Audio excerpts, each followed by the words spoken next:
This news is absolutely huge. Now it's confirmed that the game has officially got brand new enemies in the works, as well as a new final boss that has seen more progression, which of course is Ultron. And to top it all off, they have also secretly added a new skin for Cap in this new update, so we have tons to go through. If you could leave a like on this video, it helps a lot, so I'd really appreciate it. But if you do actually get to the end of the video and you say, well, I didn't actually enjoy this video, then feel free to turn your like into a dislike. But if you could drop a like right now, it really helps a ton. So update 2.7 is here, and as I predicted, the sole reason the DLC is big is not the fact of the content in the DLC or the fact that it's the first update in practically over a year, but it's more about what can actually be dug up in the files. And well, it's been less than 24 hours and Miller has dug through the files only to find out that Ultron has more progress, and of course it was previously speculated and found in the files, but there was also speculation that things are being cut.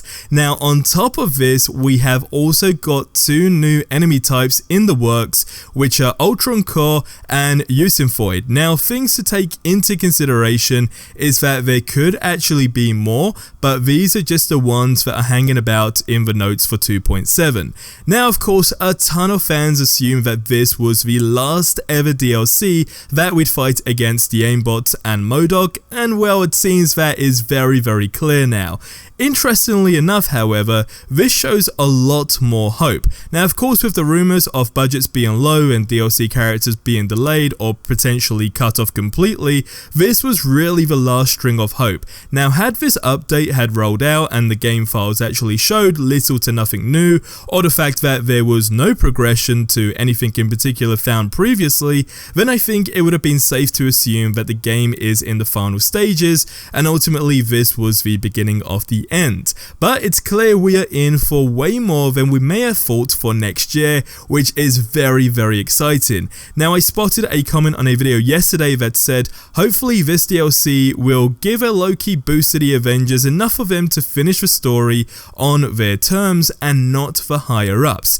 Now this is a very interesting comment, simply because Square Enix no longer shows on the screen, indicating that they are actually out. Now who the high ups are actually, or should I say in fact, who the higher ups causing the problems are or were is very much debatable, but hopefully this is a step in the right direction.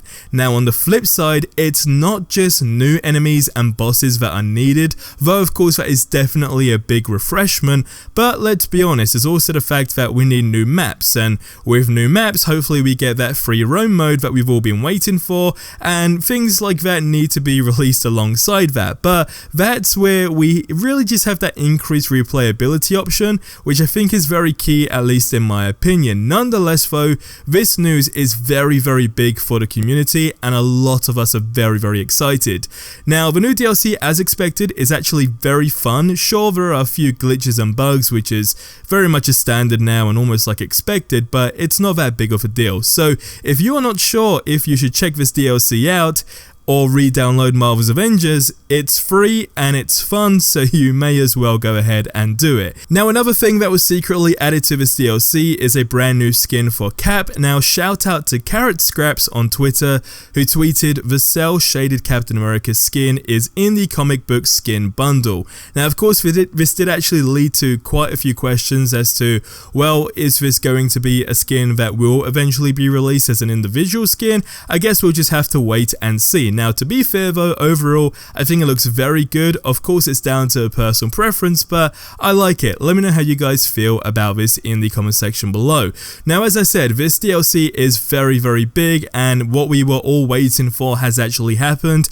What's interesting though is the whole Square Enix thing. Now I know a lot of people saying well, it was kind of expected, but as I mentioned, it really comes down to who was really limiting this game and what were the restrictions. Now that leads on to my second question, which I know a lot of us may have in general, and that's the fact on, okay, well, how far will this game be able to go, and how much money is the game actually still making? Now, of course, we know they heavily are dependent on skin sales, and I guess that leads to the question on, are they really making enough sales on skins to really fund this game? Whether that's a yes or no is still very much unclear because it's still in progress, but I did actually see another comment on a previous video that did mention that eventually the game may get to a stage not where it's just completely cancelled and cut off, but the servers stay on but no new content gets added. So it's basically just there, the servers are on, and for the people who really want to go ahead and enjoy the game and play the game with their buddies, they still have the option to do so. And I think that's very much realistic, but at the same time, us going into next year with new content being expected in the game is still a very, very big move. Are we expecting a big U-turn to where there's going to be a huge influx of players? Look, I said in yesterday's video no, and I still stand by that. However, there is that slight, ever slight possibility that they may pull something out of the bag magically if they're still going to be adding new content in the game that could well get new players into the game. But on the grand scheme of things, it's very much unlikely, and I think it's very much just there now for fans that genuinely enjoy the game. But let's be honest, there have been video games out there that have actually seen a very similar pattern where the game's been out for a while and then it's basically just flatlined, and then they do not necessarily a big rework on the framework of the game, but they do some sort of semi-big update, and initially or inevitably that kind of leads to new fans coming, or new players specifically, that then become fans into the game. But as I say, I think that's just a whole different category. As I mentioned in my video yesterday, all we can really do now is look at this game and just appreciate it for what it is, and the fact that we're still getting new content, which of course is still free content. I've mentioned it prior that I think one thing that this game could have done different is they could have charged for the DLCs. I know a lot of people felt 50-50 with me when I said that, but I meant that from a perspective on them actually being able to still fund the game, and if people weren't buying DLCs, then would that completely cut the game, etc. But as I say, I think we're just in a complete different phase that we didn't really expect, and I know a lot of people in the community are very excited, but as I just mentioned a few seconds ago, we appreciate the game for what it is right now, and all the other studios can simply just take a look at this game and hopefully sit down and say, hey, let's not do a very big superhero game with the exact same framework that Marvel's Avengers had, because, well, most people didn't actually enjoy it, but there was still a lot of anticipation for the game prior to its release, so it could have been a lot bigger than it was. But in all honesty, I'm very much excited for the future of this game, and I think this DLC is a ton of fun. Am I here to max out Bucky Barnes and just get him to, the highest spec, if you will, as possible? Short answer is no, but I'm just here to literally play the DLC and just enjoy the character until I'm bored, and I think that's how a lot of players feel. So definitely download this DLC or re-download Marvel's Avengers for this DLC and just see how you feel about it, because I genuinely think it's a fun DLC, because the character is a big refreshment where he has his own unique skill sets and he's a mixture of Cap and Widow, but in his own unique way, which I think is really important. But what is interesting is Spider-Man 2 had some very big news, and if you didn't check that out, you want to find out what's going on with that game, so check out the video on screen right now.